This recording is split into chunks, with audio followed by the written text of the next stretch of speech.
What's going on, everybody? It's been a while since we've all been on and everything, but we're back for a couple hours today. I'm your host, Doom. If you don't know that, everybody already knows that. So, let's get to the show. And that I'll start off with Mr. Retro. How are you doing today?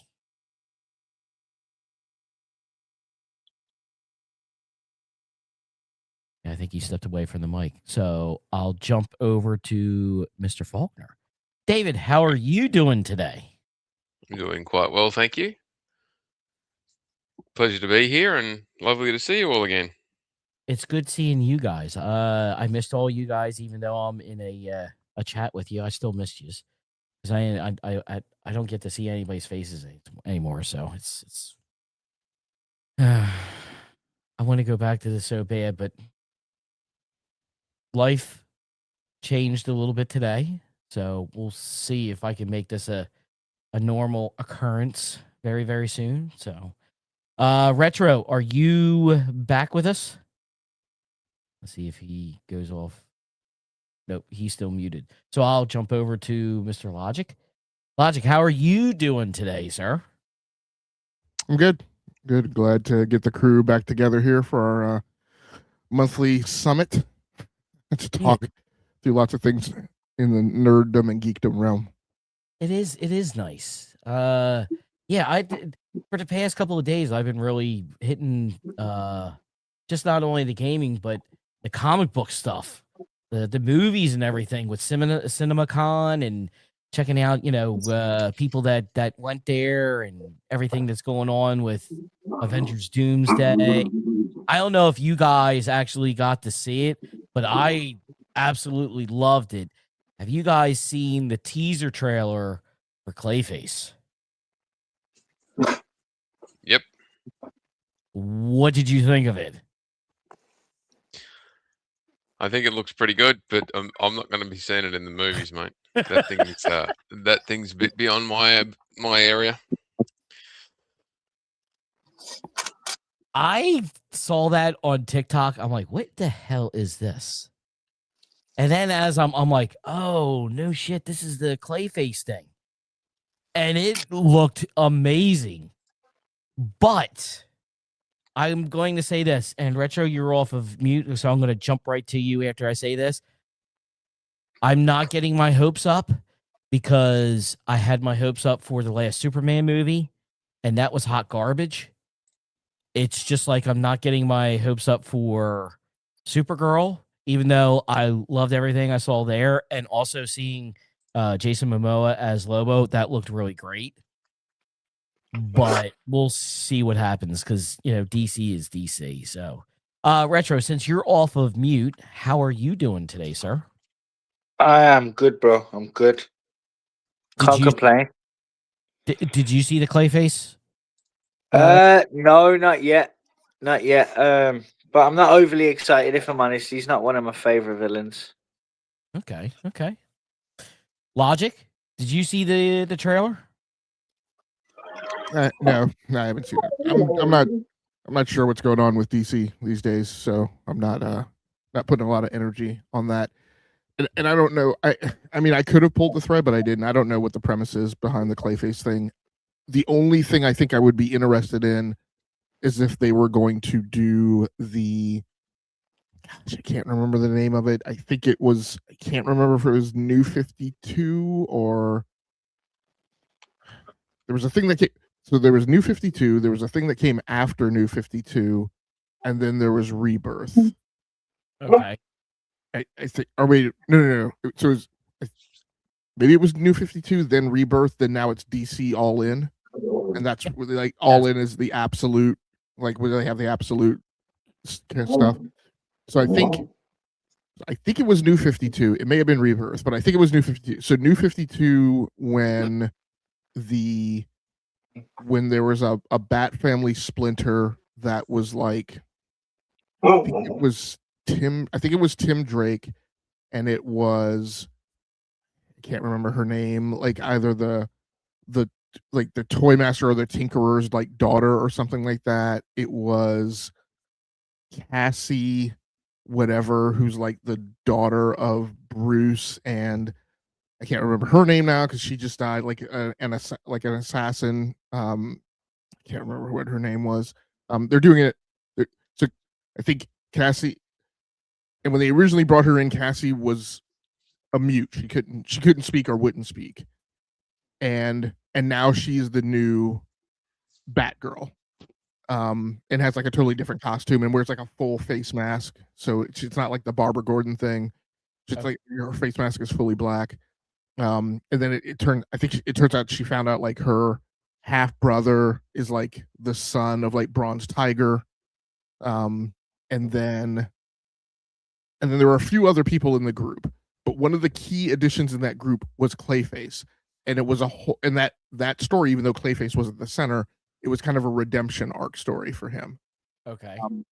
And so like that I would be interested to see in the movies, but obviously this is a Clayface that doesn't have all the Bat people. So I was like mildly interested in it, and then when I saw that I thought that was not the direction they were going in, I was like, I don't know that I need to see like a Clayface origin story or whatever. Like Retro said, like he's not like a centric like that. You know what I would pay money to go see? I would pay money to go see a Hush movie.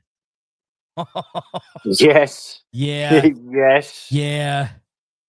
But see, okay. One of the best, probably one of the best villains Batman's had in a very long time. Yeah. See that the thing is, I'll make this real quick so we can get into our stuff and everything. But so I heard that this is setting up the Batman, which is going to be the Brave and the Bold, and they're really Alan Richardson is really pushing to be Batman in that, and this Clayface is going to be a part of that. But then I mean, it's just getting a little bit too convoluted because now you have the James Gunn one, and then you have the Matt Reeves one, which is coming out. And then they did say something, but this might have been maybe a year or two ago, that they were looking at doing a Hush Batman, but it might be, I think it was actually before they did the Brave and the Bold, but now they're going to do that instead of the Hush thing. But I'm with you guys. I'd love to see a Hush, a Batman Hush movie. That would be freaking awesome. And the villain Hush was incredible. I read that years ago, but between that and The Long Halloween was always one of my favorites too in that. So Jim Lee. So yeah, one of the things I haven't understood, I haven't understood what exactly was going on with Batman in the comics, because there was a main Batman comic, and then there seemed to be this lingering Batman series, which was just like a Hush story that was like not like the main comic. So I didn't know if they were doing two Batman, whatever. So Jim Lee, who has apparently had some health issues and stuff and has had to kind of slow down his pace, just put out what I think is the last issue of that arc in the alt Batman series. So I think it's Batman 163. So, but I think one of the reasons also I'm just like not putting a ton of energy into keeping up with what's going on with the DC universe is because depending on what goes down with this merger, and so if Paramount buys WB, James Gunn's DCU, which is extremely diverse aware, is very likely on the chopping block for getting pulled. And so I don't know whether or not they will tell him to frag new movies, or if they will tell him to change his content, or if they will just get rid of James Gunn. They just yanked, like Paramount just yanked all like Star Trek in its entirety. Yeah, I saw that. Yeah. So Starfleet Academy probably got yanked because of its ratings, but Strange New World was an incredibly good series, and it just got pulled too. So, like, I just in this political social climate, I'm just not putting energy into something until all this stuff settles and I see like where stuff's going. I'd hate to put a ton of energy into James Gunn's DCU and then it just totally get yanked. Well, I'm gonna go a tiny bit off topic and then we'll get into the topics. So, and Logic, you'll know this. I have an Apple phone. I'm all Mr. Apple, whatever. So here Thursday, I went and accidentally dropped my phone. Now I have a screen protector on it. I have the OtterBox and everything. It dropped on sand. All of a sudden, I got all the lines going down, and they're all rainbowed and everything. And then the phone it was on, and then it would shut off. So I go Thursday. Thursday was a horrible day because the phone went bad. My allergies are killing me. And then I'm on the way home from Delaware. And here all of a sudden, my passenger side back tire on my van decided to shred apart. So I'm trying to get over to the shoulder. I get over to the shoulder. I jump over top of a 4x4. I'm like, geez, I might have just blown another tire. So I'm on 95 trying to fix the tire. But anyway, so I go to the mall yesterday, the King of Prussia Mall, and I'm sitting there and I'm like, what is going on here?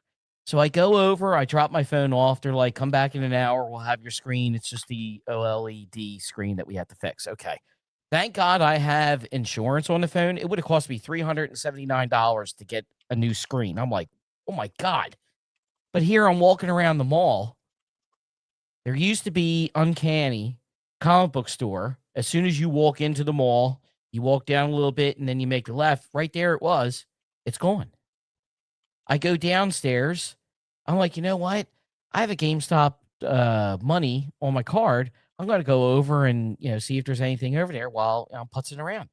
There's no more GameStop. I'm like, what is going on here? Here I find out back in January is when, right after Christmas, they closed it down and everything. So it's like that. But all the King of Prussia Mall is nothing but clothes, footwear, Tesla's in there, Porsche's in there, and Apple has this gigantic repair store that you can go in and look at all the Apple products and everything, but they do repairs there. So I was just like blown away. Yeah, because I was going to take my son over to go to look at comics because I just got him was it me and Bob or something. It's about there's a gorilla one, then I think there's a an elephant one, and then they team up together. And David, I'll shoot all this stuff in the chat and everything, but he's going completely nuts on these books. And then I did go to see Hopper, which was actually pretty decent. I'm not like a Disney kind of guy or whatever, but we took him to go see that. And then we went to go see the new Super Mario Brothers movie.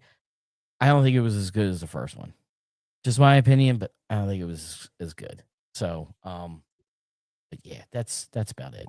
We'll get into these topics and everything but first, what I want to do actually, because Logic has show notes up here that I can actually look at, and my brain is actually working. So, David, what I wanted to go to you is what we've been playing. We'll, take a couple minutes and everything on this. Logic has down here, so it's Like a Dragon, Infinite Wealth, but then you started playing Space Marine 2. So how are you liking that? Yeah, so I've finally finished playing Infinite Wealth and managed to get a platinum trophy in that, which I wasn't initially chasing, but Damn. ended up getting just by the way that played out. So I had a good time with that. The story's starting to drop off. You can tell there's some changes in the writers there, but it was all right. Had a few moments in it. Spending 40 something hours doing a farewell tour of a main character for the last 7 games is a bit, or 7 games plus spin-offs is a bit of a drag, but that was all right. But yeah, Space Marine 2. I've never played a Warhammer game before. It was sitting in the PS Plus and it popped up and I thought, oh, I'll give it a go. Campaign's only 10, 15 hours long if you're not mucking around. It's interesting. I find myself being drawn into, not that I want to, but being drawn into comparisons with Helldivers 2. The background of the story and the lore and and that sort of stuff is very intriguing. Yeah. The combat, the combat mechanics is a bit. I use the phrase clunky, but it's not that it's broken or anything. It's just doesn't feel as smooth as other games that I've played. Yeah. It's that you don't transition smoothly from one piece to the other. I keep getting drawn into using melee attacks and everything close. The gun, it feels like you can't hang back and use medium and long range guns. It feels like you're being pushed into close combat. Which is probably just a byproduct of me playing it and having bots filling in the other stuff. But What class are you using? don't know. Oh, I okay. haven't gotten that far into it yet. They're just guns and the chainsaw sword, and you just keep destroying everything. I just I just got to the point where we're about to do the split mission with the oil refinery. Okay. So, but enjoying it. It's a break. I just finished playing a whole heap of larger JRPGs that soak up a lot of time, so I'm probably going to play a couple of shorter games, some different stuff, and but yeah, I'm enjoying it. It's different, it's new, it's intriguing, but yeah, it just feels like it's slow, which is nice because I want something that I can keep up with the combat. So yeah. It was my game of the year last year. I loved it. I loved every bit of it.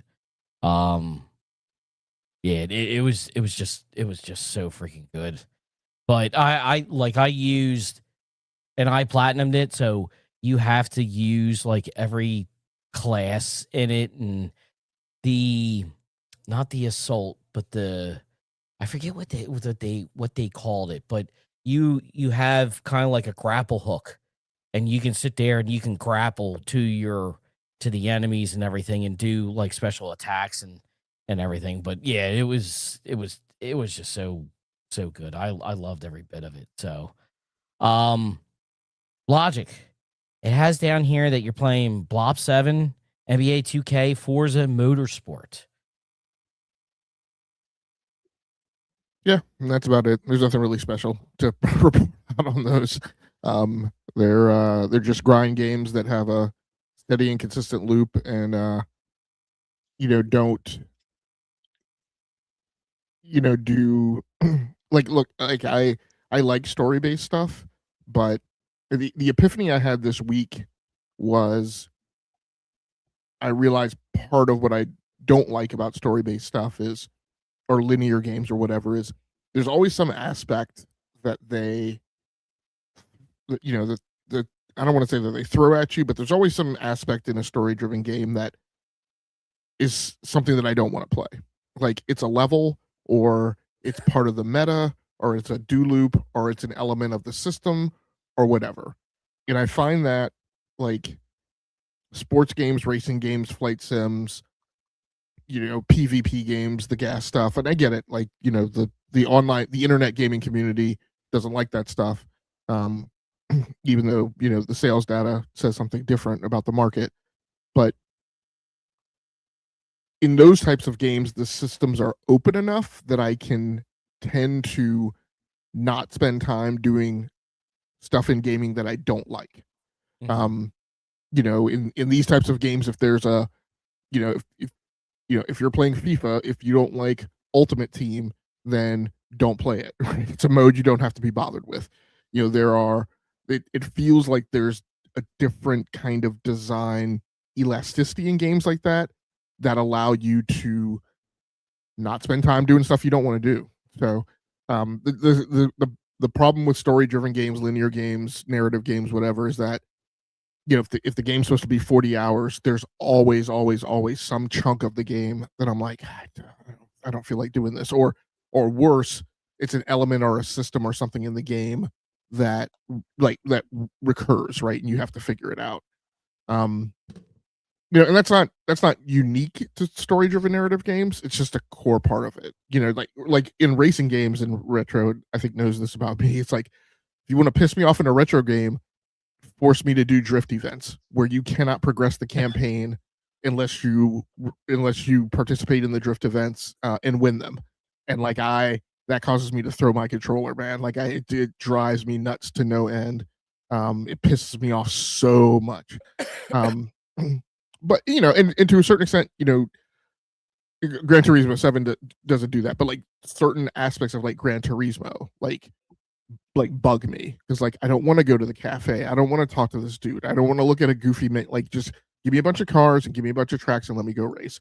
Yeah. And there's still ways, and even Gran Turismo gives you some ways to, like, that doesn't have to be in your face all the time, right? So there's a little more elasticity there too. But yeah, I'm just in a mode where I've backed off of the story-driven narrative stuff for a bit, because after playing 100 hours of Legend of Heroes Trails Beyond the Horizon to start off 2026, I just kind of like don't want to be bothered by things that don't work.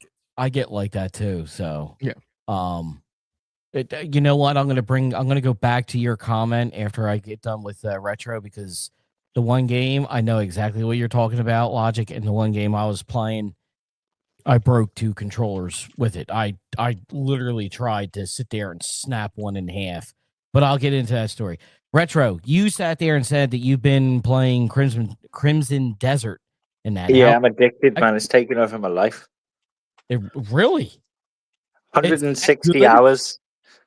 160 hours, and I'm not bored. I'm not fed up. God. Like, it's ridiculous, bro. The world, the exploration, the rewards, the randomness, the amount of things you can do.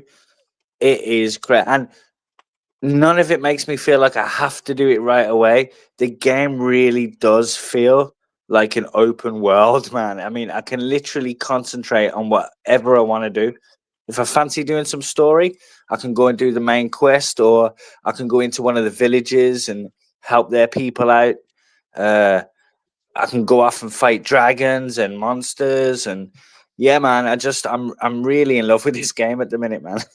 I can't stop playing it. It's actually sidelined, even not completely, but even Gran Turismo has been kind of sidelined. Ow, that.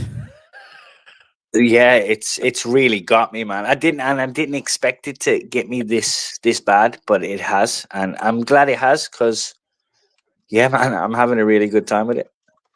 But you can, so that's it, because you can hear elements, right, in what Retro's describing about what's hooked him in. That's similar to, right, the stuff that I'm playing, right, and that's the point. Like we gravitate towards these games that are just very wide open.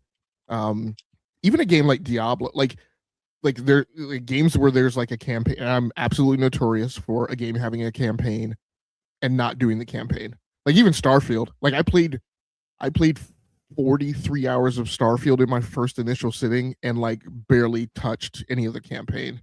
I was just doing all of the next side on my stuff. list. Yeah, I have bought it. I've picked it up. The wife's played it. I just haven't got around to it yet. Yeah. So no, that's interesting, Retro. Go ahead, Doom. Sorry. I was Logic. I was going to sit there and say, not to cut you off, Retro, but that's how I did like Horizon Forbidden West. I did a couple of the missions, and then all of a sudden, all the side missions started popping up, and I'm like, you know what? I'm going to go do the side missions. Then I'll come back to the campaign and start rolling through that, and then that's how I progressed. But it was like I'm just sitting there. I'm like, there is just way too many side missions in that it's getting on my nerves, that I just want to complete this. And I'm like, but I'm not, because I'm going to finish these side missions and then I'll complete the game and everything. So, but Retro, continue.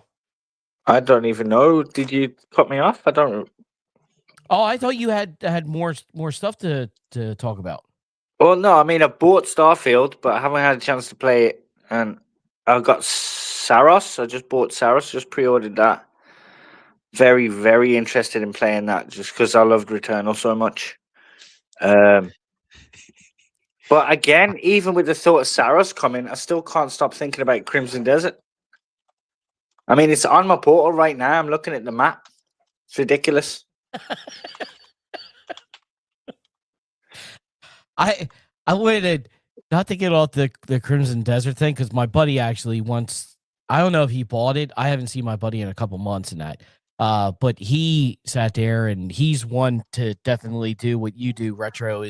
He's like when the Zelda games and the Red Dead Redemption games, he doesn't bother doing the campaign. He just does everything outside of it. And just so what you're sitting there and you're telling me is definitely the next time I go see him, I would not doubt that he is playing it as soon as I get up there. So, Bro, I've got a dragon.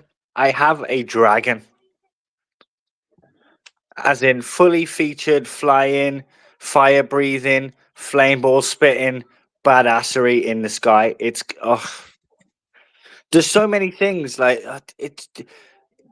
I mean, even if you can go deep into the customization of your whole base and everything like that, you can you can go on adventures to try and get like really good armor or weapons, and you know what I mean? Like there's just so many things you could be doing. There's also missions where you've got to help rebuild parts of the different cities and stuff. And you can actually watch it in real time. You can literally go to the site and watch it being built in real time. This game, like the Western devs really have a problem on their hands if this is the kind of stuff that we're getting from the likes of China and stuff. Like it's ridiculous.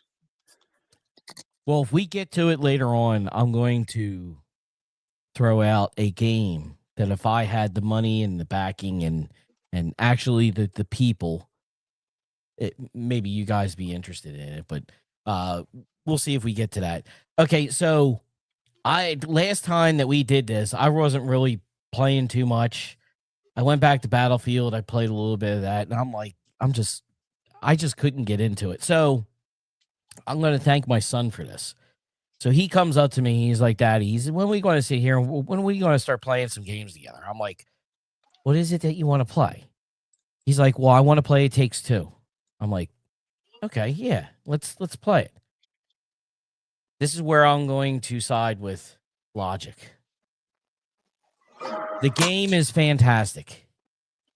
Great, incredible story. Loved every bit of the story. It hit home. Here's the issue that there are so many damn puzzles in this game. It gets on my nerves. And the thing is the one, this was about 2 weeks ago. Now, my son and I, we platinumed the game. But we came up, and if anybody who has played this, there's a part where you go into a classroom and you sit there and say, okay, well, here's like a math test. Then you could jump over to the next table, and it's like cards, but you have to match up the cards, strawberry, banana, da, da, da, da, da, da. Okay. So that got frustrating right there. So then we jump on to the next table, and the next table is you go and you connect the dots. Well, I'm the fat guy, the husband, and I'm on the bottom, and my son is playing the wife, so he's on top. Please do not make any comments in the chat or anything like that. I think Henry's might be the only one, so you guys know exactly what I'm talking about. The kids, they can only imagine. Anyway, so I'm sitting there, and I'm like, okay, so I'm going straight, and he's doing the side-by-side, the left to right. It's a countdown. I think you get 30 seconds. We failed it 3 times. The 4th time, I'm sitting there, and I'm screaming. Now, I'm down here. My son is literally above me to the back wall there, screaming at him on the headphones. I'm like, make it just, you got to connect the lines. I'm trying to go straight. You need to go this way. Yelling, and you can hear him yelling at me, even though we have headphones on. He's like, no, I want you to go straight. Go this way. That's it. I'm like, forget it. Like I said, almost broke 2 controllers. So I grabbed the controller, the brand new controller. I popped that on. I'm like, all right, you know what? I'm doing this myself. I'm going to do it myself. What a pain in the ass that was. trying to sit there and do 2 controllers at the same time and trying to do this. It's like, this is no, this is just not. I made it. And then I sat there and was like, I feel really horrible. What an asshole I am. So I go and I was like, little man, I says, jump back on. Let's go. Let's get this done. And he's like, so we're not going to yell at each other no more? I'm like, no. He's like, it did feel good to yell at you though, Daddy. I did like that. I'm like, don't get used to it, okay? Just don't get used to it. So, but we completed the game. We platinumed the game. It was fantastic. But I'm going to sit there and say this is, since, like I said, I just have not had no inspiration to game or anything. I started playing, I went back to Prototype, and I'm just going to sit there and say this. So I got the Trail of Corpses trophy. If nobody knows what that is 53,539 infected dead. If you've ever completed the game, do not go and destroy the hives. If you're still in the game, which I don't think anybody is playing this game, do not destroy the hives. Keep the hives available, and then what you do is you go all around the hives, and you make sure you go down the side streets. You put the shield on, you put the whip on, and then grab yourself a tank and just roll around. It took me about 6 hours to go from 8,000 to over 53,000. This morning I got the hints. I'm working on the landmarks, but I picked up a bunch of trophies on this. I'm like, okay, but now I'm like, well, I played this. I got to do part 2, and I played part 2 on the 360 years ago when it first came out, but now I got to dive into this. So, So that's what I wanted to make sure. So when you say Prototype, you're talking about the 2009 PlayStation 3, Xbox 360 Activision published game, right? yes. Okay. I think that a lot of people, I want to say a lot of people say they feel like it's I can't remember when Infamous came out, but Yeah, it was. They were directly compared. okay. Yeah, all right, yeah, gotcha. yeah. Oh, but talking about games, I did forget to mention Avowed. I'm mostly through that. I'm in the last area basically, and Resident Evil 9, Resident Evil 9, by far the best Resident Evil ever produced. I put it even above the Resident Evil 3. Like, that game was fantastic start to end. The action, the graphics, the gameplay, the nods to the past, the wrap up of the story and bringing it right round back to the start again. Fantastic. So yeah, sorry, I forgot to shout that out. No, actually, that's a great segue into one of our gaming news things. But I do want to sit here and say this real quick.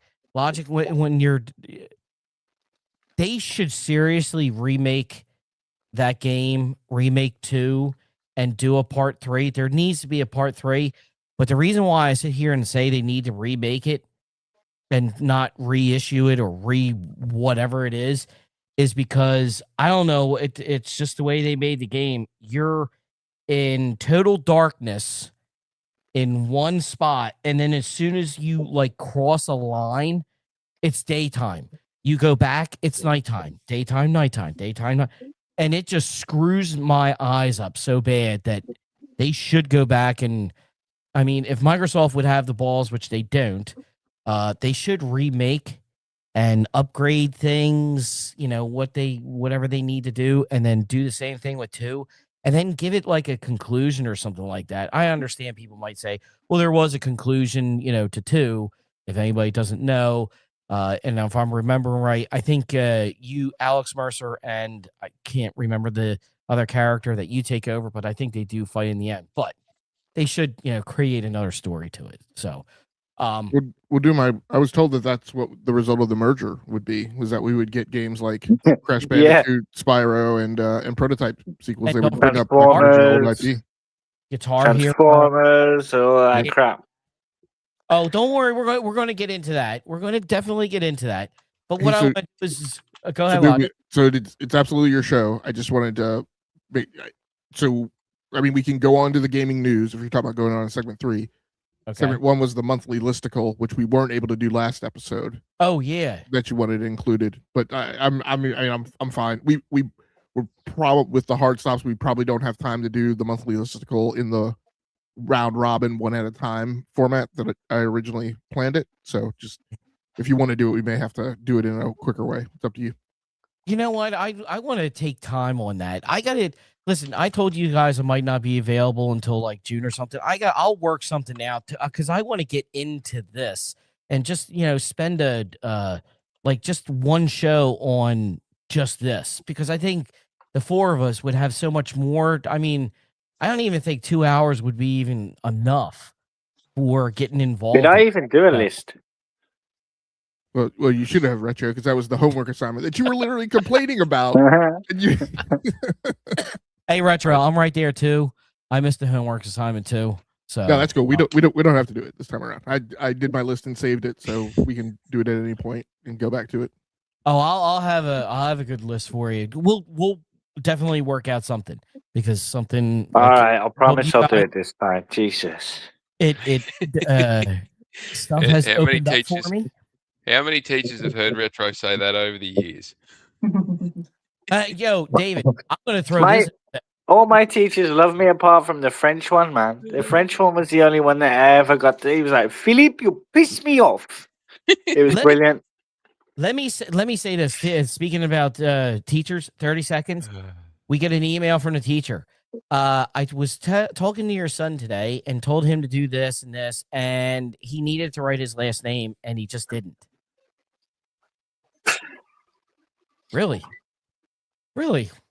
No idea how to spell our last name, my last name, write my last name, nothing like that. So ever since he came back from school and we found that out, he has to write our last name now 10 times a day on a sheet of paper. And the look that I got on his face was like, you're taking my gaming away for this. It's like, it takes 30 seconds, man. It takes 30 seconds. How do you not know how to spell your last name, even say your last name? Then I find out half the time my wife doesn't even use my last name. She just uses her maiden name on stuff. So there's that.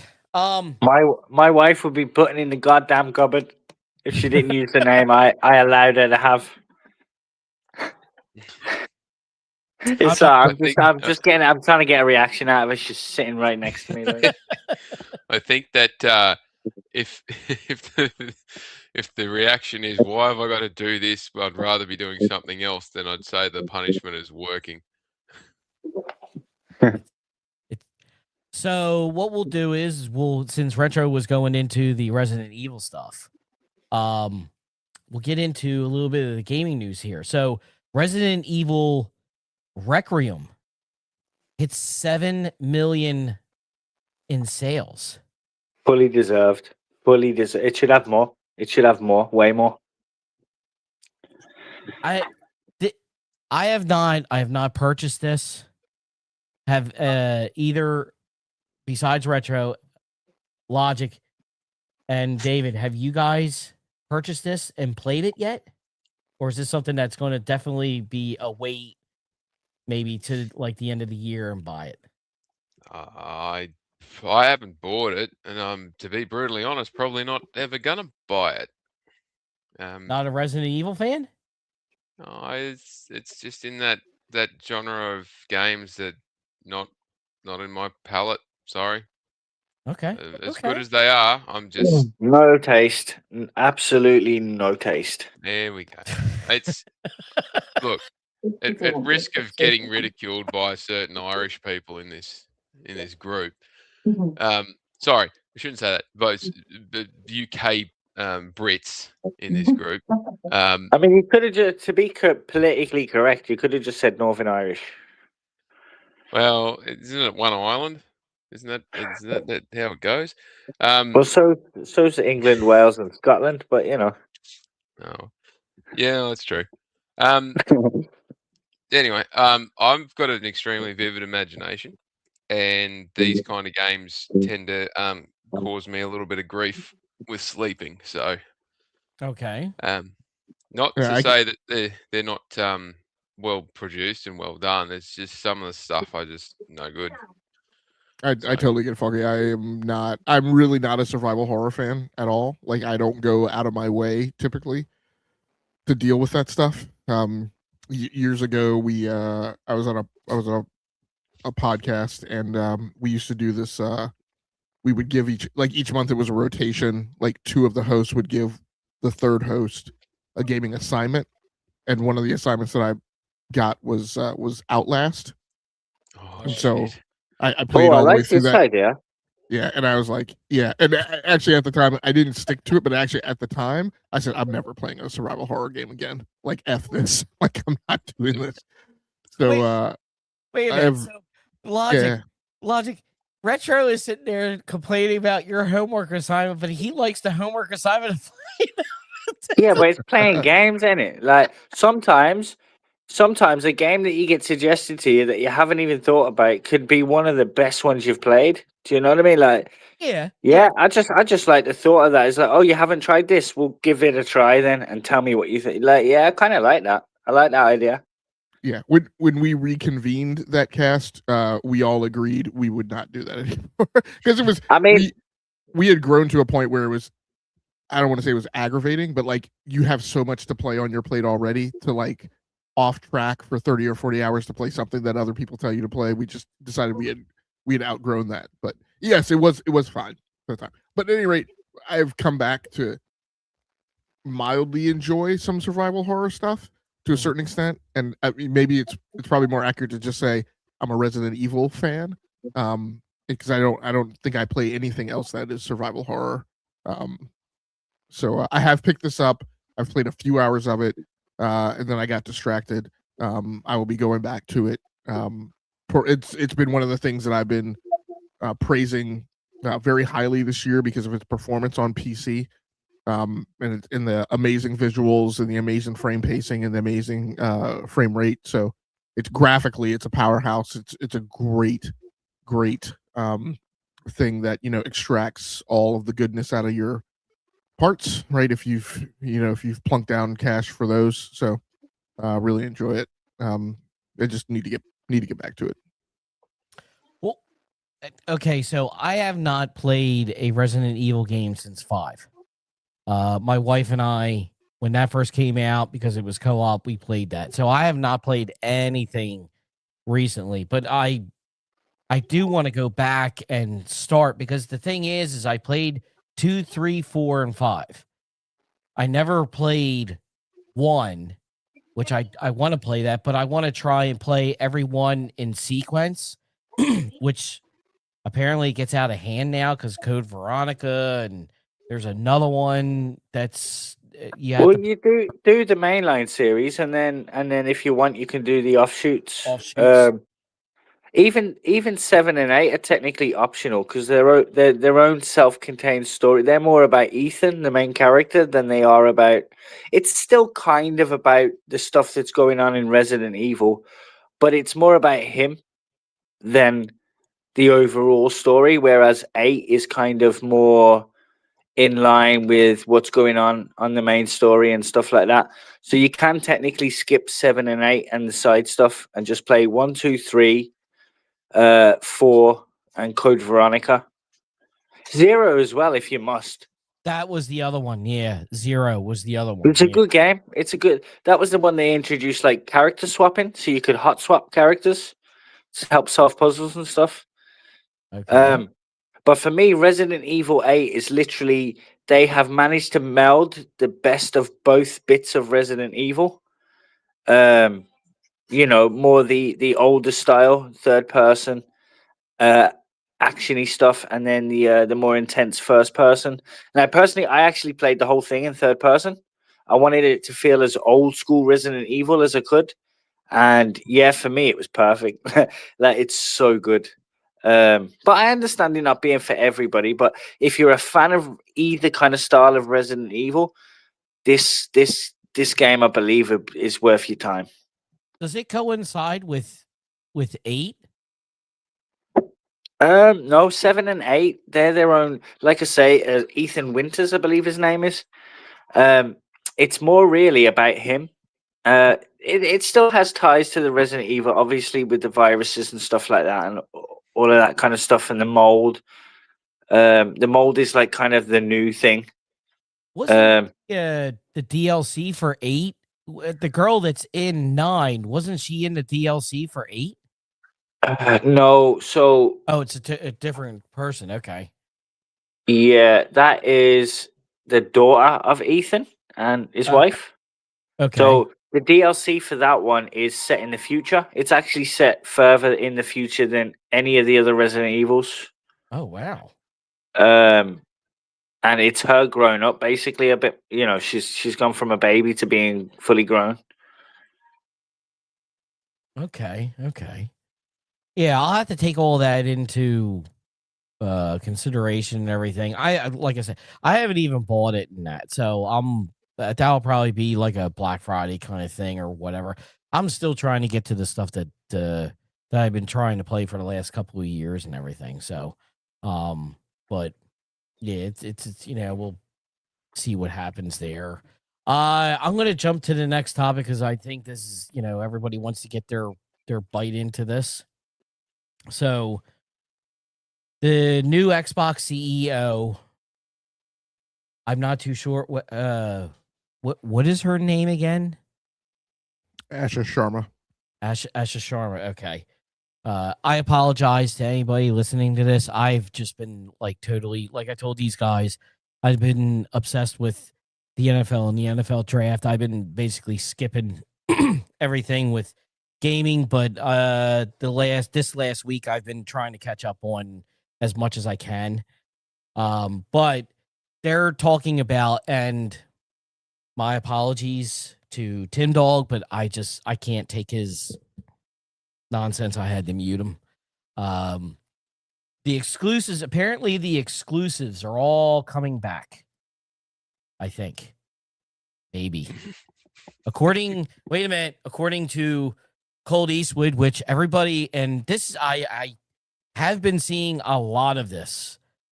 A lot of this. Let's not mention clowns on this podcast, please. No, wait a minute. I have to mention this because, like I said, I've just haven't been following much. But apparently, people are getting on Colt Eastwood's ass because he's going back.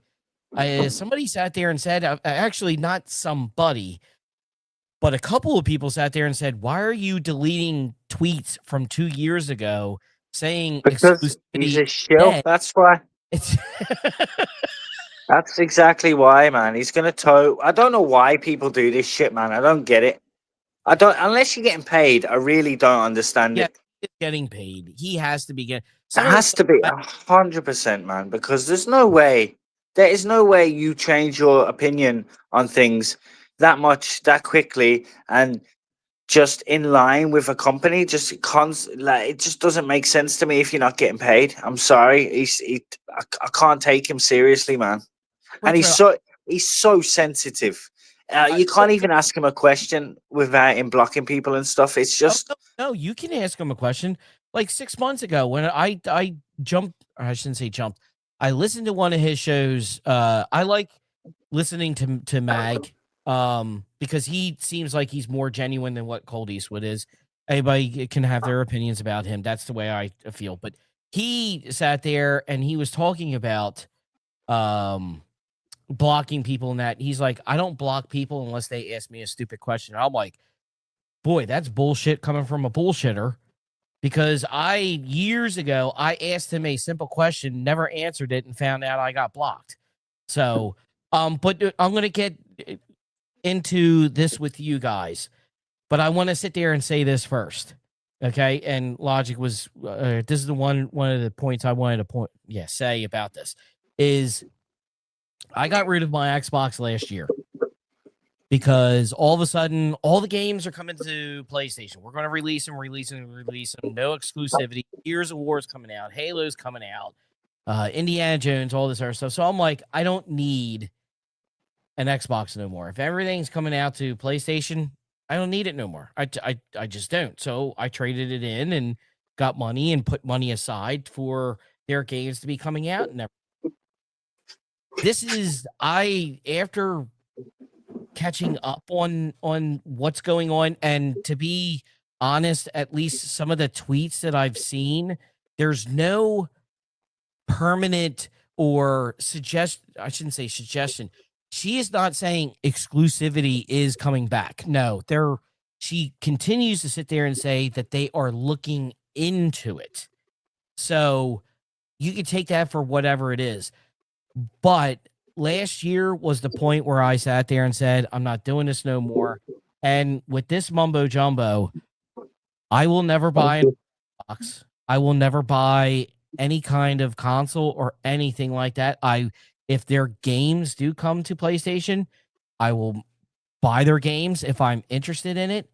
Otherwise, I don't give two shits about Microsoft or Xbox or anything like that anymore, because it's like maybe it's like the boy who cried wolf. You sit there and he's kind of wolf, wolf, wolf, wolf, wolf so many damn times, and then all of a sudden the sheep herd, the 11th time's like, no, it's not happening. And then they're pivoting so much that you don't know which way to go. So people, at least in my eyes, I sit there and say, if I don't know which way to go, I'm not going either way with you. I just give up and just move on and do whatever. So I'll jump in with Logic, and then I'll hit David and Retro, or that was my piece. But Logic, what is your thoughts on all this going on? Exclusivity, is it coming back? Is PlayStation still getting games? Is Nintendo still getting games? According to Tim Dog, Gears E-Day is never, at least I won't say never, but he's sitting there saying Gears E-Day will not be on PlayStation 5, which, whatever, I ain't buying it anyway. I mean, there's a ton of very key things to be hyper specific and acute about in this discussion, I feel. And of course, this is not what the internet's doing. What the internet likes doing is using high level hand wavy verbiage, not being specific about what they're talking about, so that you could do things like, I guess, Colt Eastwood and like tap dance past a past thing that you asserted as some, and claim that you weren't right that serious about it, or you weren't that specific about it. And one of the things here is just the very application of the label exclusive,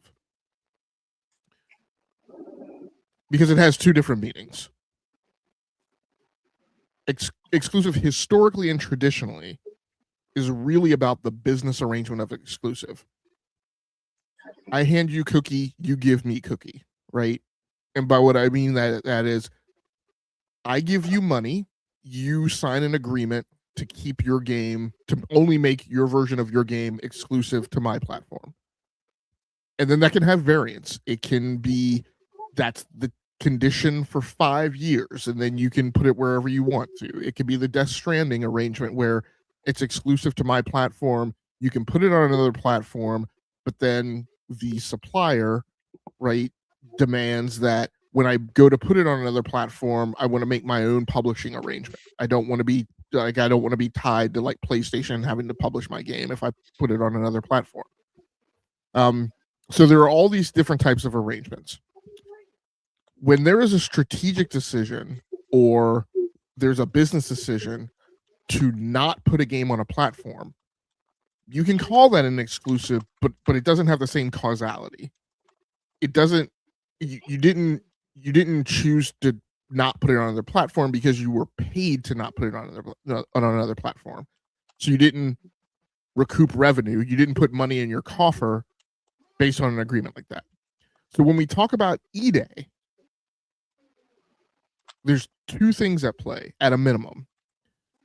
If E-Day comes out in the summer showcase in June and isn't announced for PlayStation 5, people will assert that they're keeping it an exclusive. And my two problems with that is, number one, if Asha just took the seat in February, and it was the same thing, and this applies to Forza Horizon as well. If Asha just took the seat in February, and it was not already in the software development plan to have that PlayStation 5 version of that game ready to go, and it was not already planned for day and date because of scope, because of level of effort, because of the engineering hours that were required, because of the complexity, because of an inability to do enough bug hunting to get it ready to go on that platform. That's not attributed to the causality of them revisiting exclusives, right? That means if you wanted that game to go day and date, you had to make that decision like a year ago, right, or more, and have people start doing that work. And the instantiation of a new regime, 4, 5, 6 months before it comes out isn't sufficient time, right, to actually have sway. So a lot of people are going to run around and talk about, oh, see, exclusives are back, and that's I put that out so that you can understand that you should just declare bullshit on that. By the same token, it is very unclear right now how well Xbox games are selling on PlayStation. In some cases, you see something chart on NPD, so you can go ahead and comfortably make the assumption that it sold well on PlayStation, or there's a statement of how many copies it sold on PlayStation. In the case of like Forza Horizon 5, I want to say I think we know that 5 million units sold on PlayStation 5. Yeah. And then we also know that it charted on NPD, and we can compare that to its sales performance when it launched on Xbox, when it either didn't chart or it charted like 1 month. And so, again, like, so the point is the decision may be made to not put games on PlayStation 5 if there are genres there that are not playing well. Right? So it's unclear how well Starfield has done or not done. There's the potential that it hasn't done well. Mm-hmm. And so it did chart on NPD though. Yes, it did. Yeah. Well, it hasn't charted on NPD. It got a report that its launch week sales were good. Oh, did it? Sorry, I assumed it was NPD the way they were reporting it. Oh, it did. It was NPD, but the NPD charts because it just launched in April, so the April charts aren't out yet. Oh, so it was a weekly. It was more the weekly. Yeah. Right. Okay. Yep. Okay. And so a lot of people ran with it, and then the next week,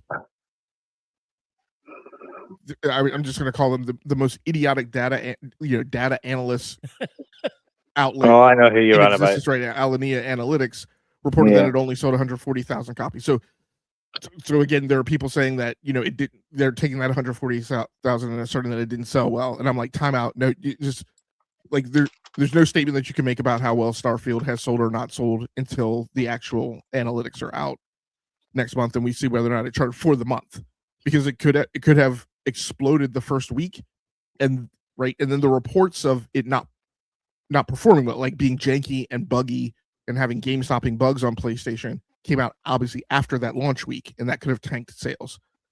So so we don't know. So, but my point is that it's absolutely possible that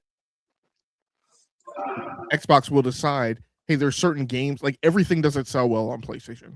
Forza Horizon sells well on PlayStation. Maybe Halo's going to sell well on PlayStation. Maybe Fable will sell well on PlayStation. So we're going to send those. But these other games were not.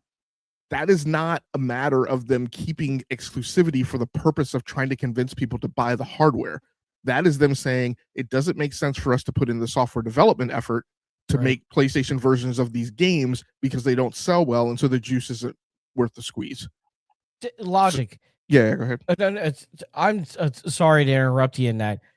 I see what you're saying, and I actually wanted to throw this out because I'm looking at David in the chat and everything. So at least this is maybe last year or whatever, but I heard Gears didn't really sell that well. Avowed didn't really sell that well. Indiana Jones, it sold good for like the first month, and then it just dropped off. Doom: The Dark Ages didn't really sell that much either. I haven't heard anything about South of Midnight in that, but I see where you're going with this, and on the same token, there, Doom, wasn't the PS5 version of the Gears the highest selling version? It was. It was. So even though it sold kind of bad or whatever people are saying, the PlayStation version was still the one that made them the most money. So there's always that to consider too. It's not as easy saying, well, this is low selling, but it might be selling enough to make money. How much is it going to cost them to port it versus not porting it, kind of thing? Do you know what I mean? Like, that's got to be considered too. And this is where I'll hook on to that point. Retro is that this is my additional pushback on the notion that they're gonna make exclusives straight to the console. My contention is that every indication right now is that they still have a mandate. I mean, she has said it. Her responsibility is to return the Xbox division to growth. That means increasing revenue. That means putting a stop to the bleeding that happened with content and services being 5 to 6% down last quarter. And so you don't do that by making software that you don't sell to potential customers. Your platform, your hardware platform today is the smallest install base. So these people who are running around saying they're bringing exclusives back, again, like it's so. What frustrates me is I've walked everyone through this math a dozen times, and every time these yokels come out and say exclusive, they don't walk through the math. They just hand wave and make assertions, and I'm like, walk me through it. Tell me how it makes sense. And their only response, or not response, because I don't talk to them about it, the things that they write is how it inflames the fandom. I'm like, guys, who gives a shit about the fandom? Like, your fandom is less than 10% of the install base of the combined PC and console market right now. So please explain to me, put yourself in this scenario. Please explain to me how you are going to go into a meeting with Amy Hood and Satya and say, we are not going to put, I don't know, pick a game. We're not going to put, Forza Horizon 6. Playground has been working on a PlayStation 5 version of Forza Horizon 6, but I've revisited and reevaluated exclusivity. I think somehow it doesn't make sense for the brand. And so we want to inspire pride in the brand. And so we're going to keep Forza Horizon 6 on Xbox. And please explain to me how you think you're going to get through that meeting and explain to Amy Hood, after she's been sold this line of bullshit for a decade by Phil Spencer, and put a stop to it, right? Please explain to me how you're going to get through that meeting and explain to her, how are you going to recoup the lost revenue that you're not going to realize because you're not going to sell 5 million copies of Forza Horizon 6 on PlayStation? That makes no sense. What Retro just said, the PlayStation version of Gears was your best-selling version. So please explain to me how this game that did not sell well, you're going to make another iteration of it in the same IP and keep it exclusive to Xbox to sell it to potentially sell it to 30, 40 million people who are also subscribed to Game Pass and are not going to buy it. Uh-huh. Please explain to me the math whereby that makes any remote sense to any child over the age of 7. It makes no sense. I get what you're saying. We think we're going to keep exclusives because it'll cause people to buy hardware. Now walk through that scenario. Your hardware is overpriced right now on the market. People are not willing to buy it. You've been backsliding on hardware numbers for years. And that's going to continue. And it's even worse now because you've raised the price again. People don't want to buy your hardware. They can buy your games other places. You're gonna start this regime of exclusivity in the belief and the hope that people are going to buy the hardware. Okay, let's just say some wild, crazy Westworld reality, right? Elseworld tale in the DC universe. What if in Marvel, right? That people are going to buy your hardware. Sorry, this screen thing keeps popping up. People are going to buy her. How many years is it going to take you to sell through enough hardware units that these exclusive titles that you're keeping on the console, there's enough people to even buy enough copies of the software for you to recoup the revenue that you are losing by not sending the games over to PlayStation? I'll just split it with, you're at 35 million hardware units right now. it took you 6 years to get there. So are you telling me it's going to take you another console generation to get there? Like, none of this stuff makes any fiscal sense, retail sense, commercial sense, financial sense, accounting sense. None of it. Technical, technological sense for people who work in software development. None of it makes any sense. It's all built on how people want to feel, and it's like it is approaching the apogee of the most idiotic thread of conversation and argument that I've heard in the 4 years since I've been in this Twitter, YouTube circuit. Like, so sorry. Well, okay. So Well, I I'm mean, gonna- Asha is that's her name, isn't it? Asha. She said herself that some of these decisions are decades long in transition and stuff like that. Like the multi-platform push wasn't just some little switch up. You know what I mean? They had to invest in more staff, more dev kits, more time. You know what I mean? Like there was a really big there was an investment there that they had to make, and you can't just go, well, actually, no, you know what? We've changed our mind again. You know, reality businesses, it doesn't work like that, man. So my feelings on it is they are still going fully fledged multi-platform. I think that's their plan. I think it works out best for them. And I really do believe that they are going to try and shift as many of their console users over to the PC space as they can. At the minute, all I've read is lip service, man. Like, I haven't heard nothing different from her that we haven't heard from Phil, that we haven't heard from the previous guy, Matic or whatever his name was. You know what I mean? It's just Dommy. been, yeah. I mean, it's. I think right now they're in a rock and a hard place because they've got to try and appease what fans they've got left, while also trying to please all these new players that are buying into their games, which is another thing that they've got to consider. The likes of, I mean, even when Forza Horizon 6 was announced and they announced that it would be late on PlayStation, they told you the reason. They said it's because it started late, the port started late, and they don't have the staff numbers to get it out at the same time, but that they would work on that in the future.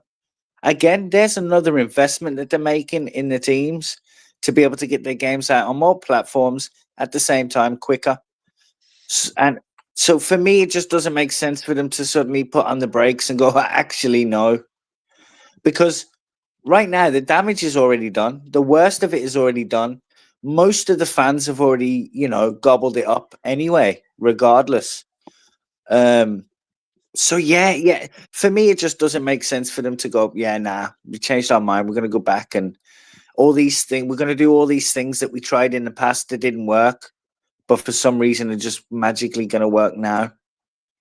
well, That's my feelings on it. Retro, it's just like me. And then David, I'm going to get you in here on this because I'm going to ask you a question. But it's just like people like me. It's you don't know which way you're going. So why am I going to invest in your company? You have no idea what the hell you're doing. Listen, I can sit there and tell you, okay, PlayStation screwed up. They focused on live service games. Now they're sitting there and saying, you know what?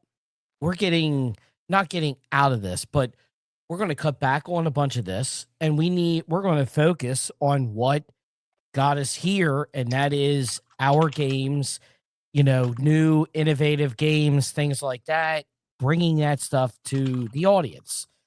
So at least I heard for years, there's no roadmap for PlayStation, no roadmap. Okay. But guess what? Xbox can't figure out what the hell they want to do. And to be honest, I'll be honest, bro. I still don't really get the hoopla over PC releases, man. I get the day and date stuff of their single player tentpole stuff, but at the same time, as a console gamer, what does people playing on PC really like? Because was it really affecting the sales of the console or the games? Really?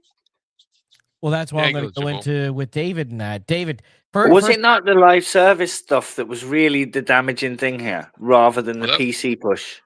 That's where it sort of gets you're sort of 6 of one, half a dozen of the other. Yeah, They yeah. they know that their live service needs to launch on PC, and they're trying to figure out, you know, your first couple of goes at doing anything new is always going to be a bit rusty because it's learning. You can bring in the best experts in the world, and it's still going to be rusty and a bit of a trial and error, and you have to fix things. So to get teams ready, so they PlayStation go and buy in a porting studio. Then they go and bring in another third party as a contractor porting to PC studio and Iron Galaxy. So they've got 2 of them on deck. They buy Bungie because they understand how to get things to work on PC.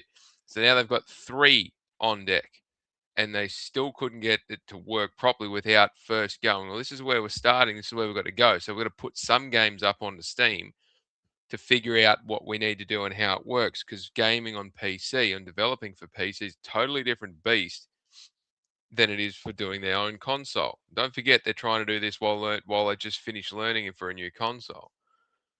So if you're pulling IP off the shelf that's collecting dust going nowhere and you're able to monetize it, that's great. But the couple of years they've been doing it, and you go back, and I did some analysis a little while ago, here you go back and look at what it's generated. The first couple did some amazing return on investments because they were low cost investments, but now it's expensive to do it, and the ROI is just not there. So you go back and assess, well, what games have we got left that we could take over there that would sell on Steam, because that's really where they're doing it. And try and break a game into the top 100 on Steam is damn near impossible. But if you're not in the top 100 on Steam, you're not selling over 100,000 units. So now it becomes a question of, is Gravity Rush and Gravity Rush 2 going to sell well? Were the original Ratchet and Clank going to be any good? That's where they're at the moment. So it's like, well, all the old catalog stuff, there's probably nothing left to put up there that's other than just going to sell 30 or 40 or maybe 50,000 copies, because it's competing against, I don't know, what was last year? 15,000 new games in 1 year put out on Steam or something stupid like that. 19,000. 19,000, thank you. So you've got to be right up there, top 20 really, to make it worth doing. Doing it day one is obviously will cannibalize your console sales, and the console is the ecosystem for PlayStation. They've never shied away from that. So it's going to be 6 months later, it's still in that realm of potential cannibalization. 12 to 18 months, if it's not live service and needing to be there on the first day, it's starting to get to that point of, well, is there any point now because of how many games are coming through? It's just everything's case by case, and they said that from day one with PC stuff. This is case by case. We'll look at it and assess whether there's any point in doing it. Now, they made some money out of it, but now that money's not free flowing for investment, they port this to PC or invest it in Wolverine. Port this to PC or invest it in whatever Naughty Dog's other game is. You know, porting it to PC or we're investing it in what Sony Santa Monica are doing. That's where it's at. Because PlayStation is never going to get away from this pinch of, we can't just throw money at things and have nothing, have it shut down because it costs them a bomb. So that's where it's at. They're assessing where's the funding going to go and which next game. I just do want to challenge one thing, if I may, that you said just before. Pretty sure. Well, I think it was you, Doom. It's your time, David. Fight. Sort of. I'm done. The life. So this gets glossed over, and I'm going to go on a bit of a rant, and I'm going to divert from this into the other points because I know we're at time sensitivities. Yeah, PlayStation's had a change of course because things didn't work out like they planned. But at the time when they had to go at the live service push, that is where the money was sitting. And if you look at EA and Ubisoft, more than 70% of their revenue comes from live service. And we're not talking about chicken feed. We're talking about billions of dollars in revenue. And Take-Two's got the same thing. More than 50% of their revenue is coming from live service, repetitive revenue coming through on a month-to-month basis. Now, when you're talking about billions of dollars, you've got to have a go at it. So they had a go. They bought some, they developed some. They had initially said that they had 10 that they were working on. I think they've got 3. 10, they started with 10. They've got 3 to market, and 2 of them are still going. And they got 1 left to come out, or 2 left to come out. Now, one of those 2's got a good chance. The other one's probably going to be dead in the water by the time it hits the deck, but they're going to push it anyway. Fair game. Fair Games is the one that's probably going to be DOA. It's the Horizon multiplayer online games, the one that's probably going to do pretty well. Anyway, Anyway, no one thinks about it, but Gran Turismo 7's been their most successful live service game. Yeah, it has. And it's got a really sensible model. Well, 2 million monthly active users on that game. Yeah, that's crazy. It is. Absolutely, it is. And it makes decent money from all the it's always got engagement and people are always spending some on it. But just with that though, Xbox pivots and throws everything at the pivot, and they change up everything to chase after it. Sony and PlayStation, yeah, they had a crack at the live service, but they didn't divert away from their core business. They expanded to try and fit it in. And Jim Ryan, in his decision making, he chewed up so much of their net profit margin to chase that without sacrificing the rest of what they do. It ultimately is what got him tapped on the shoulder. And I'm not saying tapped like Phil Spencer got tapped. And it's like I was told on a Thursday night board, hey, you're out tomorrow, pack your shit, get going. Jim Ryan got tapped, and it was, you should probably think about announcing your retirement because you're not going to get another posting. That's the difference between getting tapped and getting sacked. Mm-hmm. and it's evident. But PlayStation's kept doing their they still kept doing their single player first party, narrative driven. They didn't drop that off.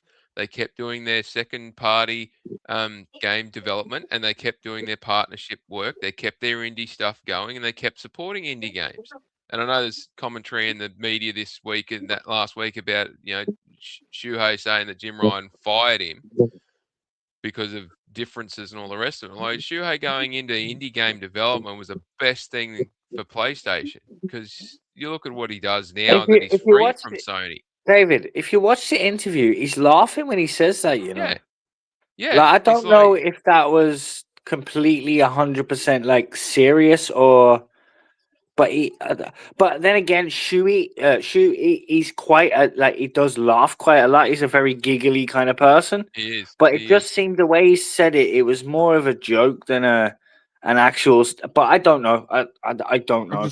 I'll just throw a quick 2 cents on. So my read on his comment and the way he delivered it is that this is the way executives describe something when they're at a very senior level of leadership, and they have a discussion with their senior leadership that their talents may not be best suited for where the corporation is going in terms of their strategy, but there is this other area for them to play in.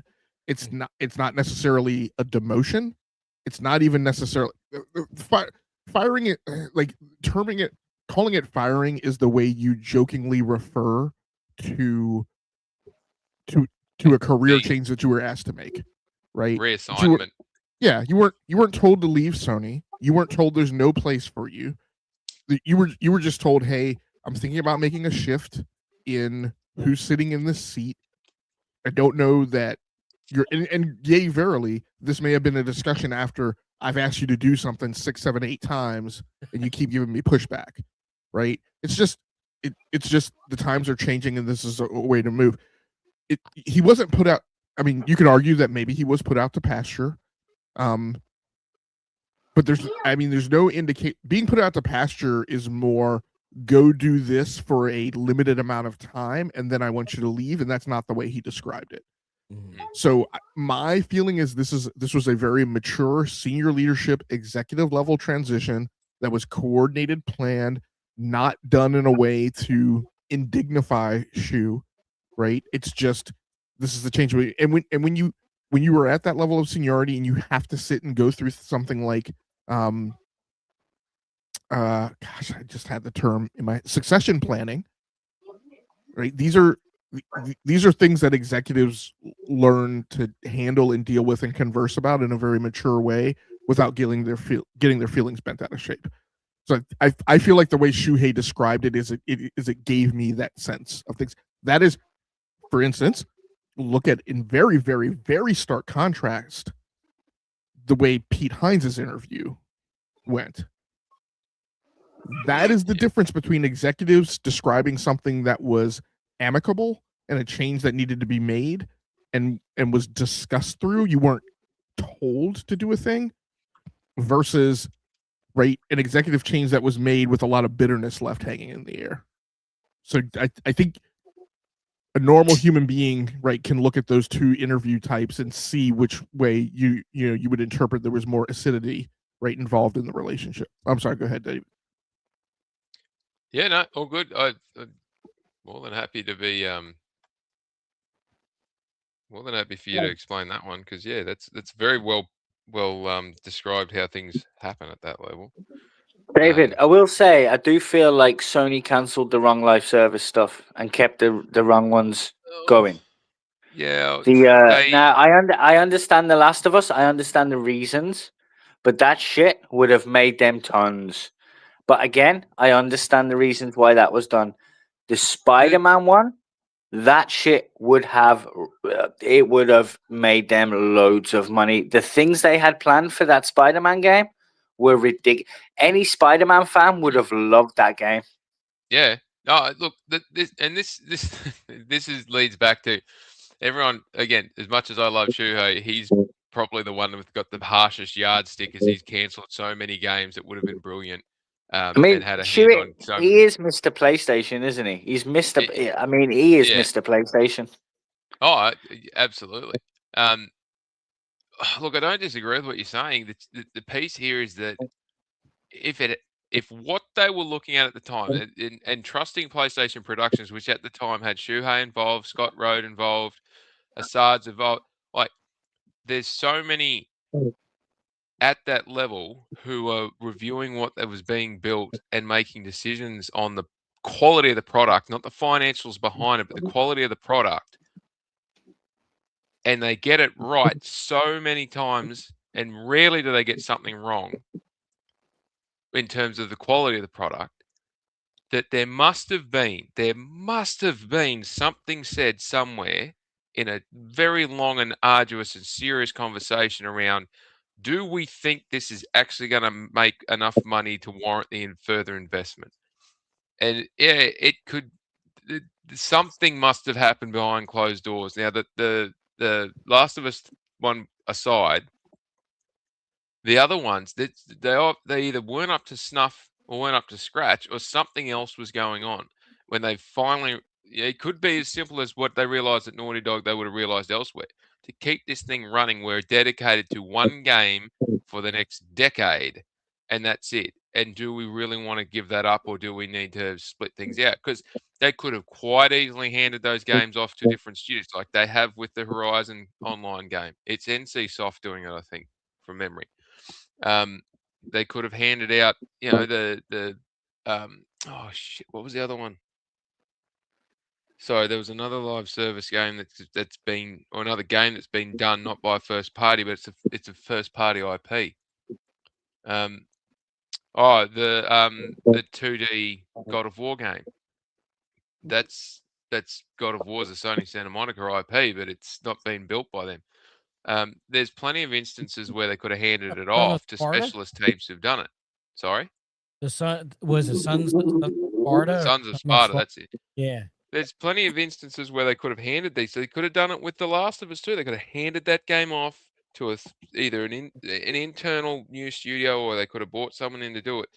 But they chose not to. And there must be a financial reason for it, because if they had any indication it was going to go gangbusters for the money they were investing in it, they'd have invested it, because they've thrown money at games, and once bitten, twice shy, I guess. But anyway, the point, I think I've made the point. The pivot piece that's going, I'll tie this back to the point of conversation. The pivot piece is going on over at Xbox. The last 3 times, it's almost like they picked up the document, dusted it off, went Control F, find and replace this verb with that verb, send it out to all the media releases, and just here's your talking points that we used last time. It sounds like it reads slightly different, but if you read the whole thing, it still comes across as we want to focus on the players. We want to focus on the users. We want to focus on the growth. Daily active users is our new North Star. There's your first clue, Sherlock. Daily active users, not monthly active users. Daily active users is your first clue. We're going to look at M&A. We're going to look at consolidation. We're going to look at mergers. We're going to look at being in the right parts of the market. Okay, there's your second clue, Sherlock. Third thing that happened. Oh, Game Pass is getting a price reduction. We're wheeling it back. Cool. What's the consequence? No more Call of Duty day one. First party IP, questionable about day one. Radio silence when asked the question. Oh, we'll assess it as we go.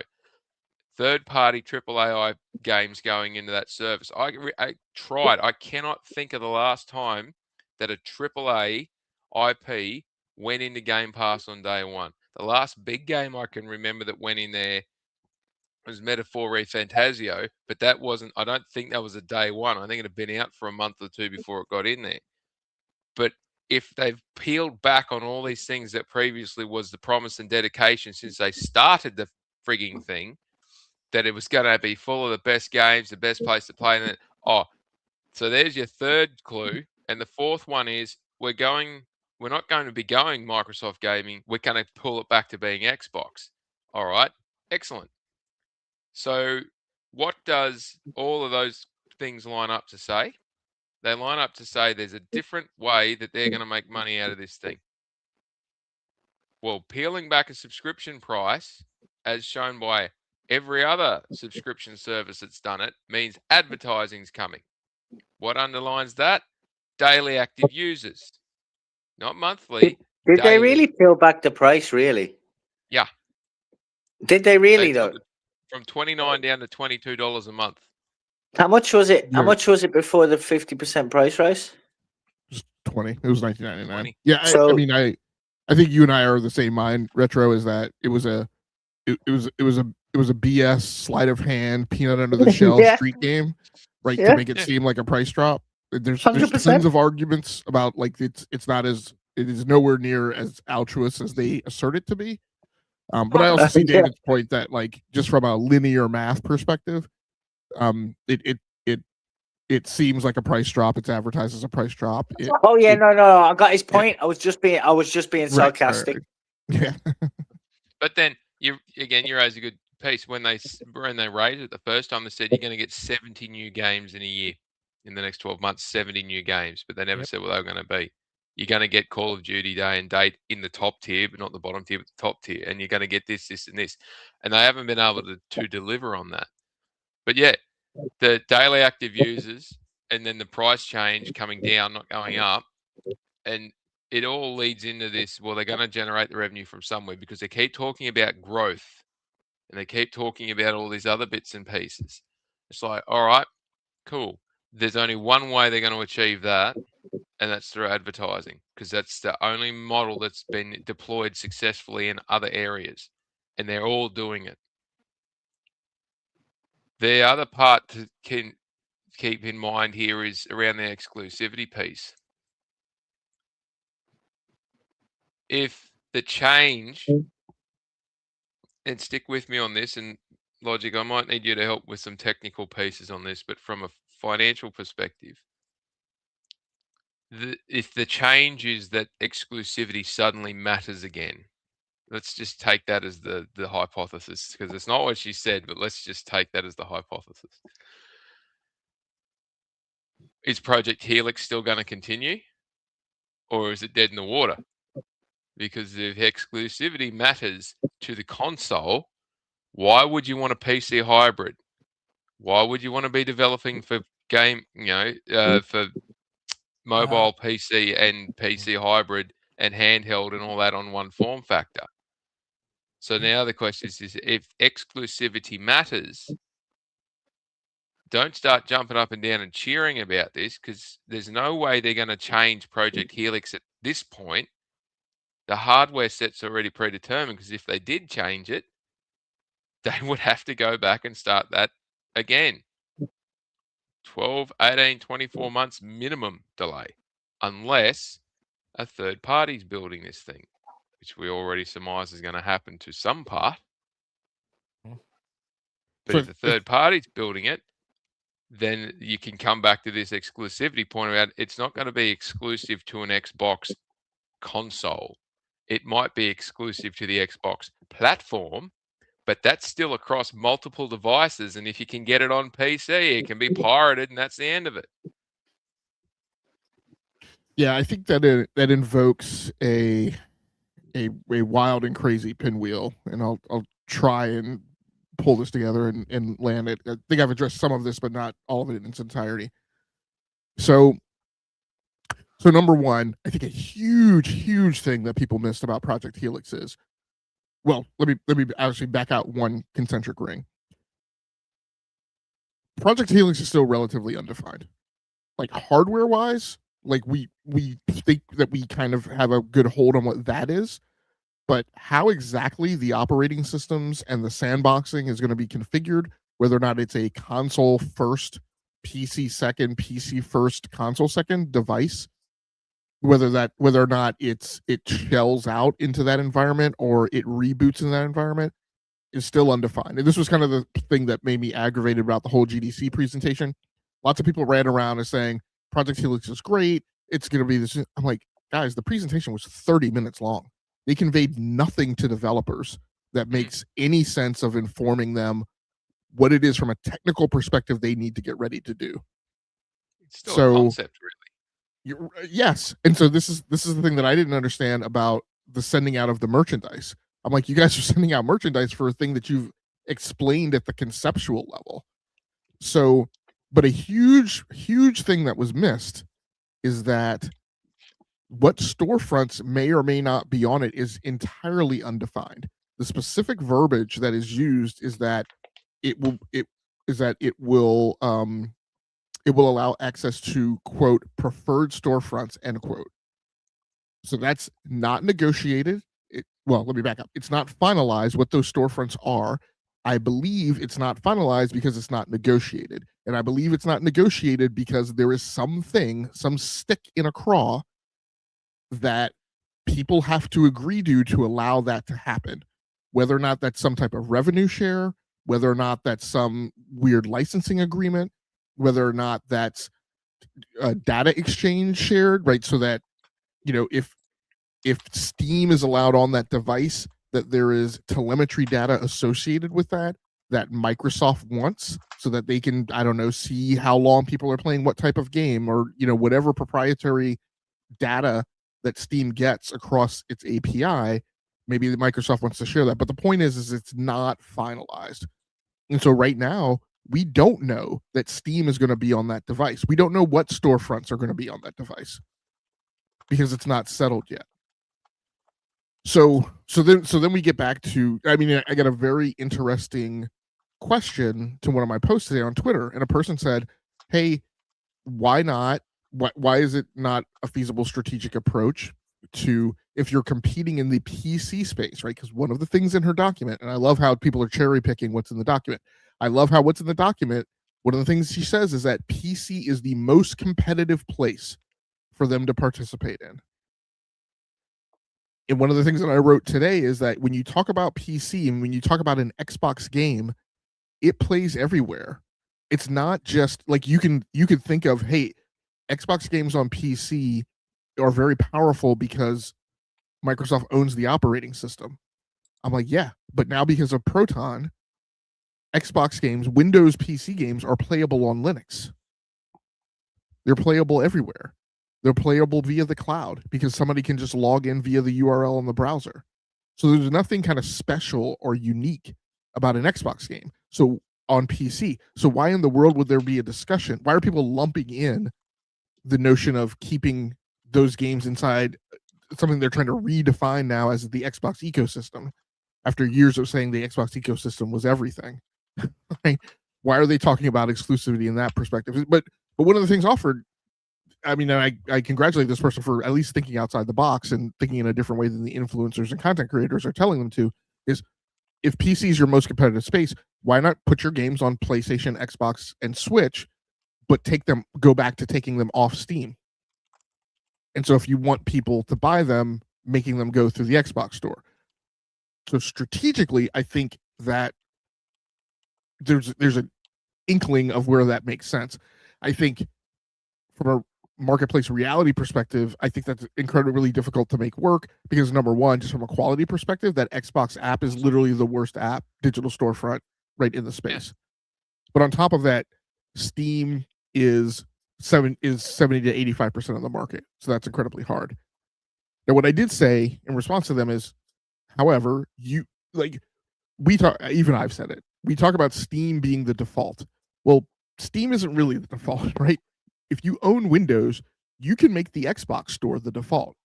You can do things that make common sense that for some reason Xbox and Microsoft have not decided to do. You can have a mode during Windows installation and setup that says, would you like to run this PC in Xbox mode or gaming mode?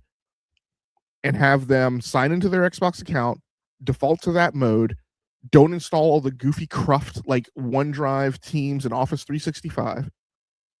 Don't have tens of thousands of background processes run in the task manager that are not needed, and make it exclusively a gaming machine. Have it boot into that mode, have it boot into that front end. I suggested entitle them to some number of games for free if they agreed to set the PC up that way and run in that mode. And then when it boots, have it immediately take them to the Xbox app / Windows Store. That would make gaming the default on Windows, gaming mode the default on Windows, Xbox mode the default on Windows, the Xbox Store, Windows Store the default on Windows. Now, again, as I say that, I just outline that as a feasibility and anything that would make sense if you were really trying to drive people that way. I don't know that, again, that it would shake, any type of competitive stance free. But my point is that when people say they're going to do these things to compete, I'm like, you do understand that if they were going to do things to compete, they would be doing things like that. And the fact that they're not doing things like that should tell you that maybe they're not trying to compete in that way, and their intention still is to compete on a very broad, very wide, multi-platform approach. The thing that I said to people today is like, you guys are trying to say in her interview with Totillo that she is redefining Xbox ecosystem and talking about keeping it to things that are branded as Xbox. And I'm like, there is no Xbox Cloud. The closest thing to Xbox Cloud is Xbox Cloud Gaming. That's a specific entitlement that you gain access to via Game Pass. But they have signed deals with Boosteroid, signed deals with Ubuntu, signed away exclusive rights to cloud streaming for Call of Duty to Ubisoft. Xbox Cloud Gaming is everywhere, and it's accessible via other services. It's accessible via GeForce Now, so they're not walking that back. There is no such thing as Xbox Mobile. Anything that happens on mobile is going to happen on Google Android and iOS. And there is no Xbox PC, really. Xbox PC games are playable in everywhere, even in other operating systems. So I don't see how in the world people are talking about things like that changing. When we talk about exclusives, what's the only thing that's even remotely feasible is console exclusives. And then I go back to, if you think console exclusives are going to happen, walk me through the math. Yeah. David, do you have more to say on this? Did you have more to say on the exclusivity? Oh, I think it's, as I said when I started my piece, it's the same thing we've heard for the better part of the last decade, just recycled with a few verbs changed. And again, we'll get to June, we'll get the showcase, they'll show a whole heap of stuff, and we will find out a couple of days later that nearly all of it's going to be on other platforms, and everyone will be going, yeah, it's just the best year ever for Xbox, like they have for the last decade. Every time they see it, everyone gets so hyped up about it. Yeah, they show us some good stuff, but they take a good showing of what games are coming, and then they try and turn it into the whole console wars thing. And then they get beaten around the ears by what their stupid comments that they've made. Like these idiots running around deleting tweets and all this other stuff and changing comments and hiding videos. I say, just own your comment. Like, shouldn't say it like that. Take accountability for the shit that you say publicly. I would challenge any of them to do that. Take Nah. accountability See, for that what is involves a said. bit of integrity. That's asking too fucking much, man. Sorry for the French. Sorry for the French. I try and keep it out, but No. yeah, that's asking way too much.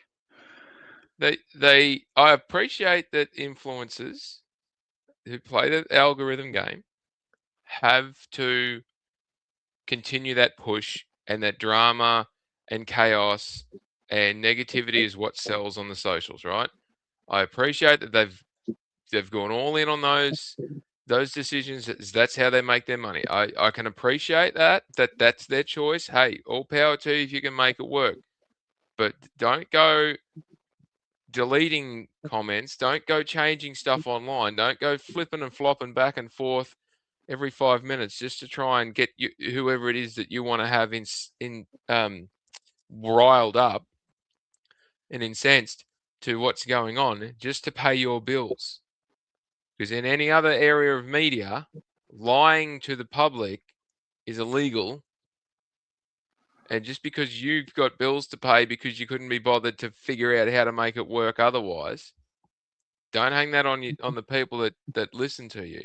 Yeah, the sooner that some of these people get dragged in under the media laws for integrity and honesty and accuracy, the better, because it'll tune a few of them up pretty quickly. But yeah, just don't go doing that shit. Don't go changing the words of people who've gone and done an interview. And Stephen doing the interviews, I'm not the biggest fan of Stephen at times, but he's better than most. At least he knows how to be a journalist. But then again, he's got those rules hanging over his head. These other people who've grabbed the commentary and twisted it and changed it and left stuff in and put stuff out and twisted the words to suit their own narrative. They're the ones who are being dishonest, and they're the ones who are running around deleting tweets, deleting videos, hiding stuff from their social media from whenever the last major pivot was, because they now need to position themselves as, I've always been in this stance. Like, no, you haven't. So, yeah, I'll stop my ranting there. One little thing I do want to add, which has been glossed over, is this week Microsoft announced a round of voluntary retirements, which for the uninitiated means You're you out. need to figure out if you're taking it now voluntary or if you're going to get the tap on the shoulder at the end of the quarter. Yep.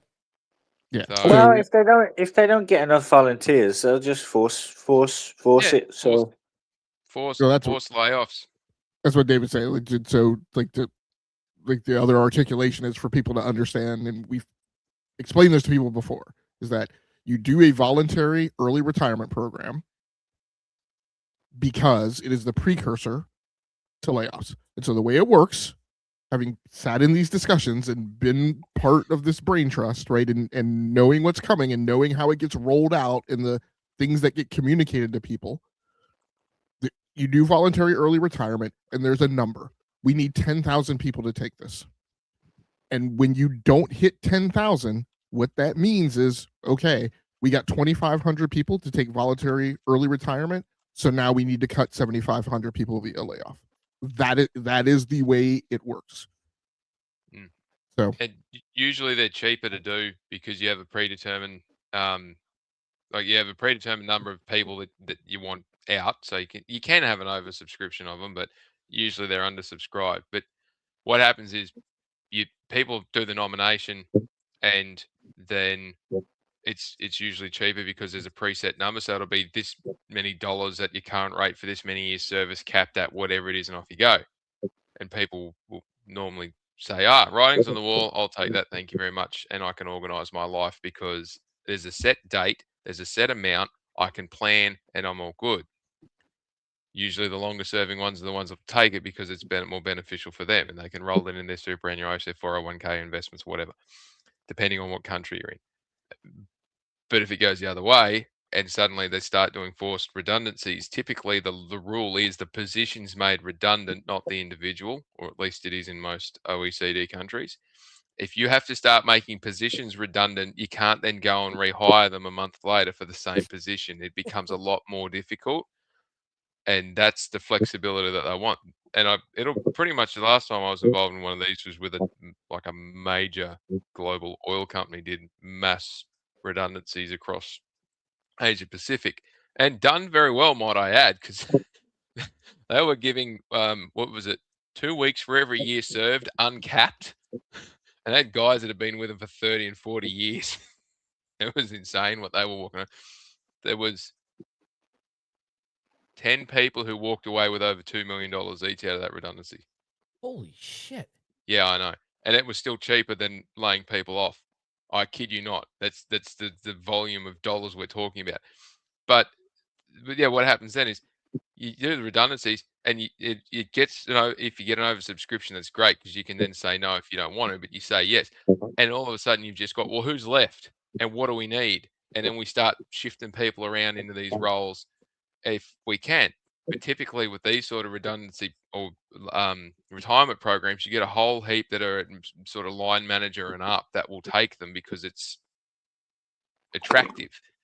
When you're doing forced layoffs and you start laying off managers and line managers and team leaders, that gets really expensive because you've got to have those in your organizational structure. Otherwise, the thing goes to shit. So, but this is definitely a precursor that June, July, I would dare say it'll happen in the back end of June to get it in for their financial year. They will dump a whole heap of people if they don't get this thing, enough people subscribing to this. And And- another thing to staple onto that, David. Also, I said, probably a good reason for the loud volume this week is that they report earnings next week. That's right. So if you're going to be asked, why isn't something profitable? Why isn't something working? What are your plans?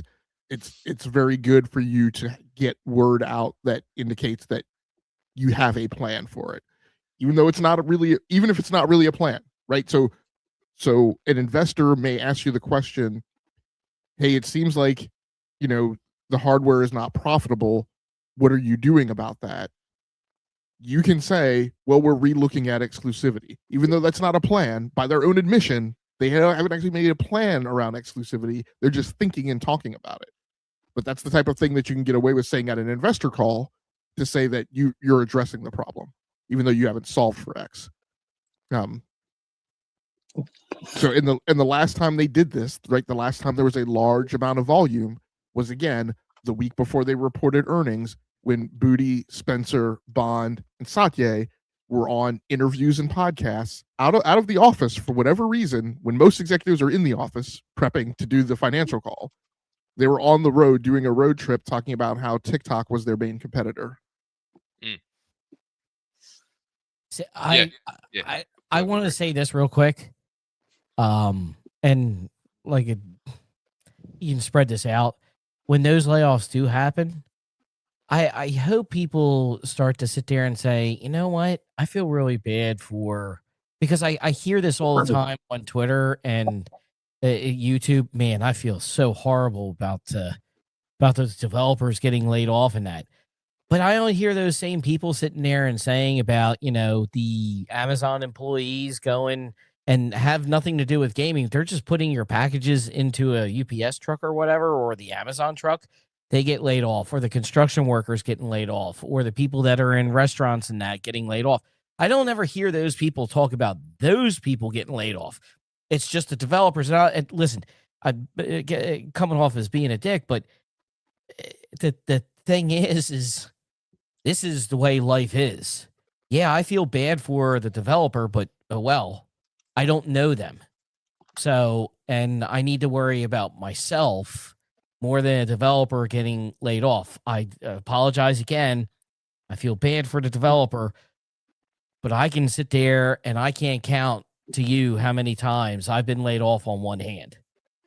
So I hope some of those people, Harris, I'm talking about you because you're one of the fakest people I've ever seen. So, we ain't getting to our last topic here, and we're not getting to the other things, which is perfectly fine because we could do another show in that. So, all right. So what we'll do is we'll cut this a little bit short in that because David, you have a hard stop. I got a hard stop because we just got family things going on in that. So just real quick, what is H6? Horizon 6. Forza. Oh, Forza Horizon. Okay. I'm not into racing games, even though I will sit there and say thank you, Retro, for getting me into Dirt. That was actually pretty good. But we'll get out of here on this. So I have no idea when we'll be back. Maybe next month or definitely in June. I'll try to move some stuff around or whatever. But Retro, why don't you sit there and tell everybody where they can find you on the socials if you want to be found? Let them know, if they want to jump in and play GTA with it or GT7. I always think GT7 with you or anything else. Or, is Crimson Desert? Can you have people jump in to Crimson Desert? Nah, It's not single player. okay. But yeah, anybody that wants, they all know. Everybody in the chat and that already know me and follow me. So that it's just XTSX Retro on Twitter. That's it. Don't do any other socials. I'm addicted to TikTok. You're too old to be on TikTok, bro. No, I just sit there and watch the comic book stuff and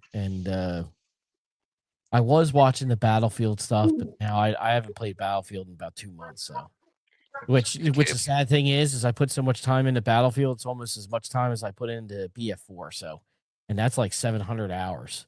That's bad. That's that. Yeah, my Gran Turismo playtime's up over 1,500 now. It's disgusting. Do you enjoy it? Oh, I love every bit of it. So what's the problem? Because I get caught up in it, David, and there's so much more I want to sit there and play. Okay, so last night, I jumped on to do the prototype thing, and I saw this amazing game, and it's from the makers of Little Nightmares 1 and 2, and it's called Reanimal, and it's a co-op, and it looks exactly like Little Nightmares, but it's a co-op thing, couch co-op or a co-op game in that. And I'm like, that looks freaking amazing. That really looks, and it's on sale. So if anybody's interested and people like Little Nightmares, go check it out. It looks freaking awesome. So my son's looking for another game for us to play. We might play Split Fiction so I can go ahead and put my head through the wall on that because I can only imagine all the puzzles in that too. So, Just play the Lego games, mate. Less stress. Maybe I will. Maybe I will. If it is less stressful. Because I don't need more. I do not need no more stress. So, David, why don't you let everybody know where they can find you at? You can find me sitting in my office watching the sunrise at the moment on a beautiful Sunday morning. You find me floating around on a few different podcasts. I imagine with the reporting season coming up, I'll be on a couple of them. Or you can find me on Twitter at Forky87. Been a bit quieter on there. Obviously got a bit going on with work. It's audit season, financial reporting season, so getting a bit busy. But keep an eye out. Got a few things in the works. Got a few things in the pipeline, and hit us up if you got any questions, queries, or comments. Yeah. Don't be hitting me up with no fucking questions, man. Sorry, I swore again. I didn't mean to. It's hard, all right. I'm getting better. I'm getting better. I want to answer this real quick. RPG88, he's saying Split Fiction has a lot of cursing in it. RPG, you don't listen. My kid was playing Outlast, was playing Last of Us 2. He's trying to platinum that, trying to platinum Last of Us. He got done. He actually finished. I bought him High on Life 2. He's played High on Life. So no worries, dude. He is well educated in all that cursing. None of it's coming out of his mouth yet, but I can only imagine. So, but Logic, why don't you let everybody know where they can get a hold of you, what other shows you're going to be on, including your own channel, which this is actually on your channel and that, but your other shows that you have too. So, with all due respect, I'm gonna not stump myself since we are on my YouTube channel. What I'll use my time for is just a really quick kind of closeout, kind of lecture bumper sticker on the conversation we had today about like Xbox.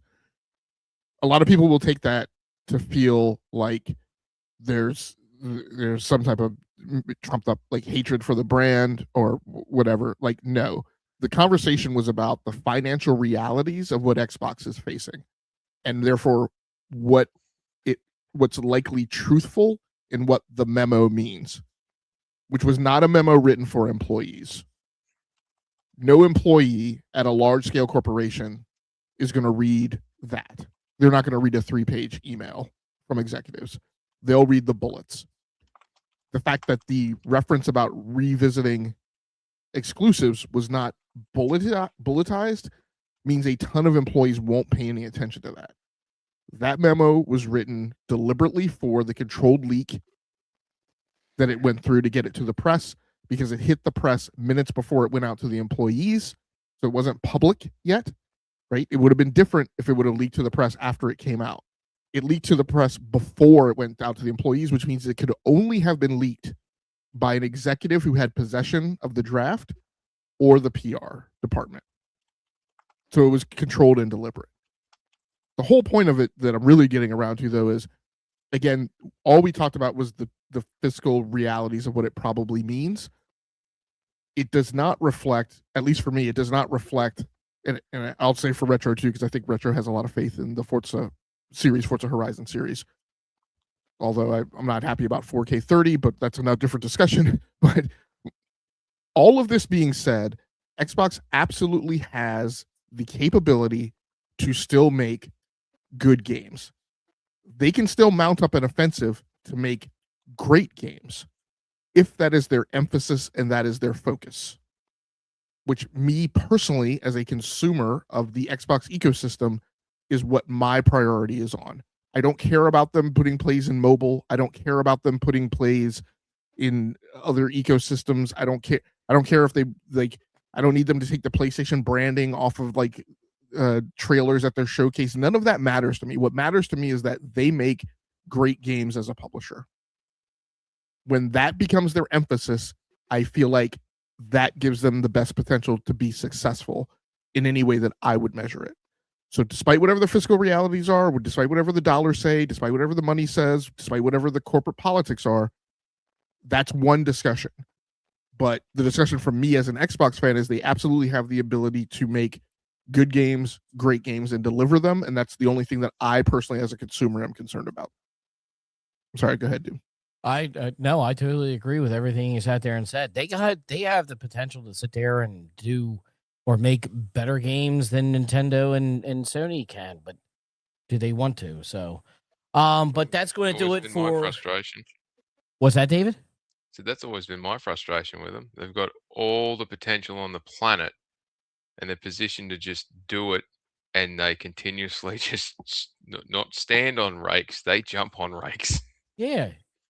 That's why I don't have confidence in the brand no more, and I ain't gonna worry about it. It sucks, but you know, I might be left out on playing the next Gears of War. I don't know, but if it is what it is. You won't be. Waste of money. So, but that's going to do it for us today. We'll let everybody know, give you a heads up on Twitter, whatever the socials that we need to on the next show, and we'll just go from there. So, thank you to everybody who are coming out today. RPG88, Henry. Let me go up and make sure I give Hola. a chat. Hola. Hero, and what was the other guy's name? Disinfectant Anime. Thank you guys for coming out and subscribe to Logic's channel and everything. So, but that's going to do it for us. We are out of here. Have a good weekend, everybody.